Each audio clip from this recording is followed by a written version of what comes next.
दोस्तों आज की जो हमारी वीडियो है तारा मीरा के मुतालिक है कि तारा मीरा जो है वो जानवरों के लिए किस कदर मुफीद है दोनों मौसमों में।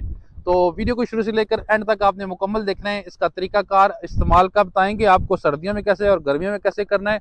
इसके अलावा गर्मियों में दुरुस्त मिकदार क्या है और सर्दियों में दुरुस्त मिकदार क्या है, ये आज की वीडियो में आपको बताएंगे, क्योंकि तारा मीरा खुद एक गर्म तासीर रखता है और गर्मियों में इसका इस्तेमाल किस तरीके से करना है ताकि आपके जानवर को नुकसान ना पहुंचे, आज की वीडियो में आपको बताना है। जिन दोस्तों ने अभी तक हमारे पेज या हमारे चैनल को सब्सक्राइब नहीं किया वो सब्सक्राइब कर लें, बेल के बटन को लाजमी प्रेस करें ताकि हमारी न्यू आने वाली वीडियोस आप तक आसानी पहुंच सकें। सबसे पहले तो मौसम जो है वो बहुत ही ज़बरदस्त हुआ है, तो बड़ा ही दिल किया आज बाहर जो है ना खड़ा होके वीडियो बनाई जाए। भाई को बोलूँगा कि ज़रा एक व्यू लें, बहुत ही प्यारा मौसम हुआ है और बहुत ही अच्छा मूड हो गया है, जिसकी वजह से आपको मेरे बोलने के अंदाज से भी लग रहा होगा कि मूड जो है वो बड़ा ही फ्रेश है। तो दोस्तों चलते हैं वीडियो की तरफ। ये मौसम तो हम इंजॉय करते रहेंगे, तो हमारी कोशिश होती है कि कम से कम टाइम में रह के वीडियो बनाई जाए। दोस्तों तारा मीरा अल्लाह ताला की एक ऐसी बड़ी नेमत है जो सर्दियों में भी फ़ायदेमंद है और गर्मियों में भी फ़ायदेमंद है, लेकिन तरीक़ाकार जो है वो थोड़ा सा मुख्तलिफ है। सबसे पहले तारा मीरा के फ़वाइद आपको बताता हूँ। तारा मीरा जो है दूध बढ़ाने के लिए बहुत ही ज़बरदस्त चीज़ है।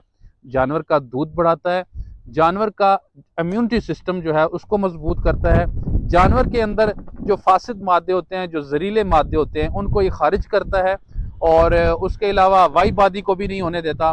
और बहुत सारे मसले, थनों के मसाइल और हवाने के मसाइल भी ये बड़े अच्छे तरीके से ये हल करता है। तो इसलिए तारा मीरा का इस्तेमाल मैं समझता हूँ कि बहुत ही ज़रूरी है हमारे जानवरों के लिए। और गब्बन जानवरों को आपने तारा मीरा का इस्तेमाल नहीं करवाना। ये वीडियो के दरमियान में भी मैं बता रहा हूँ, अक्सर हम एंड में बताते हैं लेकिन हमारे काफ़ी भाई वीडियो पूरी नहीं देखते। तो इसलिए गब्बन जानवरों के लिए तारा मीरा ठीक नहीं है, गर्म तासीर रखता है, इसलिए उनको कुछ भी नुकसान हो सकता है। इसलिए हामला जानवरों को आपने तारा मीरा का इस्तेमाल नहीं करवाना। इसके अलावा दोस्तों तारा मीरा आंतों की सफाई करता है जानवर की, और उसके अलावा जानवर जो बार बार हीट में आते हैं और रिपीटर बन जाते हैं, उनके लिए भी जो उनकी बच्चादानी के अंदर इन्फेक्शन होता है उसको भी काफ़ी हद तक ये क्लियर करता है। तो उसके अलावा ये नेचुरल एक डिवर्मर के तौर पे भी काम किया जाता है। हम अपने जानवरों की डिवर्मिंग करते हैं तो मुख्तलिफ मेडिसिन वगैरह इस्तेमाल करते हैं। अगर ये हफ्ते में 1 या 2 बार इस्तेमाल करवाया जाए, हर हफ्ते में 1 या 2 बार बाकायदगी से इसका इस्तेमाल करवाया जाए, तो जानवरों के पेट में कीड़े भी नहीं होते और कीचड़ों का भी काफ़ी हद तक खात्मा जो है वो हो जाता है। तो सर्दियों में जो इसका इस्तेमाल है वो तकरीबन 100 से 150 ग्राम आप इस्तेमाल करवा सकते हैं गुड़ के साथ। तो गर्मियों में जो इसकी दुरुस्त मिकदार है वो 50 से 75 ग्राम आप इस्तेमाल करवा सकते हैं।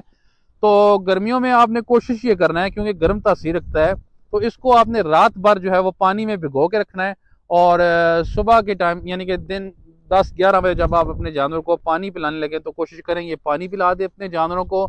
और जो बाकी तारा मीरा जो भीगा हुआ होगा उसको आप खल के साथ मिक्स करके दे दें, चोकर के साथ मिक्स करके आप अपने जानवर को ये खिला देंगे। तकरीबन आप हफ्ते में कम से कम 2 बार अपने जानवर को खिलाया करें, तो इंशाल्लाह आप देखेंगे कि आपके जानवरों को भरपूर फ़ायदा होगा। लेकिन गर्मियों में तरीका इस्तेमाल जो मैंने आपको बताया ये भिगो के आपने करना है, तो इंशाल्लाह बेहतरीन आपको नताइज मिलेंगे।